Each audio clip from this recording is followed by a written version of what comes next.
Hello and welcome back. In today's video, we will be taking a look at SVOL, which is the Simplified Volatility Premium ETF. As you can guess from the name, it is an ETF which is based on the Volatility Index, also known as the VIX Index, which mainly measures how volatile the market is. Now, what makes this ETF very different from other income oriented ETFs is that it not only uses the options strategy to generate the additional income, but in fact, the primary source of income for this ETF comes from trading VIX futures, which is basically futures contracts based on the VIX index. So, on this video, we will take a look at how that works, how this ETF mainly generates its income, what are its main objectives and strategy. And obviously, we will also go over some of the risk factors associated with this ETF based on its different strategy for generating income. So let's get started. So, if we just look at the description of the fund given on the main website, we find that they have done a really good job of explaining in short all the important aspects of this ETF. But the most important one that we should be focusing on is this one, the inverse of the performance of the CBOE Volatility Index. So, basically, this fund is trying to give us the inverse performance of the VIX index, or in other words, it is simply trying to short it. And it actually gives us a measurement as well, which is 0.2x to 0.3x. So it is not shorting 100% of the VIX index, but only about 20 to 30%. And to understand why it has been designed in this manner, we need to understand a very specific risk factor associated with the VIX index. And normally in my videos, I would cover the risk factor towards the end of the video. But given the specific nature of this ETF, I am going to cover it right away. In fact, this specific risk factor also has its own unique name. It is called the Volmageddon. The term Volmageddon is a combination of volatility and Armageddon, and for a very good reason. If we take a look at the historical chart of the VIX index, we find that from time to time it ends up having a spike, and generally these spikes occur at crisis situations like the 2008 crisis or the 2020 COVID crisis. But apart from the two most obvious ones, there are these smaller spikes too in between when the market faced some uncertain conditions. The most notable among them is the one which occurred in February of 2018. Leading into that month, the volatility index had been quite stable, staying between 9 and 12 for the past year. This had generated a lot of confidence among the investors that the VIX index might continue to remain stable at least for another year. Unfortunately, that did not happen, and this particular spike occurred within a very short span, which resulted in one of the most spectacular losses seen in any ETF. As we can see on the screen over here, this is the SVXY ETF, which is the ProShares Short VIX Short Term Futures ETF. And basically, it shorts the VIX index. And we can see that in the run up to 2018, it grew at a very stable pace. But as soon as that spike happened in February 2018, it suffered a major drop, more than 90%. And that is the event which came to be known as the Volmageddon.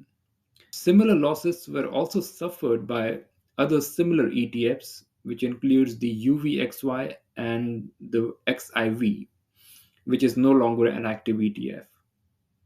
And the possibility of a similar loss remains very real for any ETF that decides to short the VIX index. You might end up having periods of relatively stable growth like this one, but then there will just be one day where more than 90% of the investment could just go down the drain. And this brings us back to SVOL and its income earning strategy, which is very much dependent on shorting the VIX index. The big question we must ask is whether this ETF is prone to suffering a loss similar to the one suffered by SVXY and other similar ETFs that short the VIX index. And the answer to that question lies in the holdings of this ETF, as well as the manner in which it is organized. Based on its description, we already know that the fund is only shorting about 20 to 30% of the VIX index, not the 100%. So, this does reduce the risk profile by quite a good amount of margin. Now, let us take a look at the holdings of this fund and see whether the management has taken any further steps to reduce the risk profile of this fund. Here we have the holdings of SVOL, and we will go over each item and see what role it plays within the ETF. So, right at the top, we have the Simplify Aggregate Bond ETF along with the Simplify Stable Income ETF with ticker symbol AGGH and BUCK, respectively. Now, just based on the names of these ETFs, you can tell that they have got nothing to do with the VIX Futures Index. And yet, if you look at the weightage, together they constitute almost 27% of the fund's holdings. So this begs the question, why include these ETFs within this fund if they have nothing to do with the VIX futures? In fact, if you go back and look at the original holdings of SVOL, you will find that these ETFs were not part of the original holdings when the fund first came out in the market. These have been more recent additions to the fund, and it has got to do something with the manner in which the VIX index performs. So, as we saw in the chart earlier for VIX index, where there are periods of spike and then there are periods of relative stability. So, when the VIX index is spiking, it's easier to generate higher premiums, whereas in periods when the VIX index is stable, generating high premiums becomes a bit more difficult. And right now, we are going through that phase where VIX is not exactly spiking too much. It is relatively stable. So these ETFs are basically reducing the pressure on the fund to generate income using just the VIX futures. So part of the income that you're receiving from SVOL is coming from these two ETFs. AGGH uses a combination of bond and options writing strategy to generate about a 9.5% yield, whereas the stable income ETF or BUCK operates very much like a savings account where the stock price remains more or less stable and you receive about a 5% annual income. The third name on this list is the Simplified Tail Risk Strategy ETF with ticker symbol CYA. Now, this ETF is very interesting. In fact, if you look at its stock chart, you will find that it has lost 99.55% of its value since inception. And there is no surprise in this because this ETF is designed as a counterbalance against black swan events. Events that can occur only once in 100 years, but they are so strong and impactful that they can turn the market upside down. So this ETF is bound to go down until an event like that happens. Now, if you look at its weightage, it is only 0.3% of the ETF, so not a huge weightage and not really a huge drag down on the overall fund's performance. Again, we can say that the inclusion of this ETF is very much a counterbalance against a Volmageddon like event. Next in line, we have the VIX futures contract, which is the primary source of income for this ETF. As we can see on the screen, there are two contracts, one dated for April and the other one for July, and both of them are shorting the VIX index, and together they amount for about 17% of the fund. Just in case you're wondering how shorting of the VIX index works, well, it works very similar to how you would short a stock.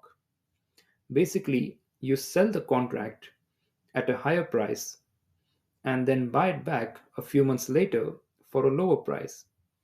That is why the two contracts we see on the screen are future dated about 4 to 6 months from now. And when it comes to the VIX index, this strategy has a very high success rate. In fact, you should end up with a profit 9 out of 10 times. The reason why this is so successful with the VIX index, we need to understand what the VIX represents. The VIX, or the volatility index, is a measure of the implied volatility in the market. The implied volatility is a measure of the expectations of all the stakeholders in the stock market regarding how volatile the stock market will be in the future. The key word here is expectations. It basically takes into account all the trading activities that goes on around all the stocks and options within the market and uses it as a prediction for the future. There is even a formula to calculate that, and it probably deserves its own complete video, so I'm not going to go into too much detail about the formula, but you can check it out on your own. There's plenty of information about it on the internet. But for our purpose, it is good enough to understand that implied volatility represents expectations. And then we have the realized volatility, which is how volatile the market actually ends up being. So the VIX contracts are drawn based on implied volatility, which is the expectation. And hence, at the start, they are priced higher. But as time passes and the realized volatility sets in, which is 9 out of times less than the implied volatility, the contract's value keeps dropping, and hence shorting the contract and then buying it back at a lower price is a very profitable way of doing business. And that's what this ETF is doing.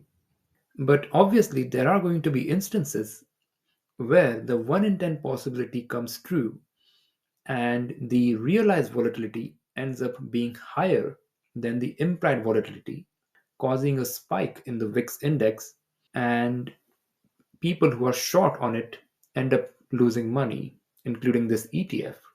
So, this is where the fund managers of this ETF have put another safety net in the form of VIX call options, as we can see over here. These call options are again another hedge along with the CYA ETF to ensure that this fund does not lose money in case one of those rare events happen.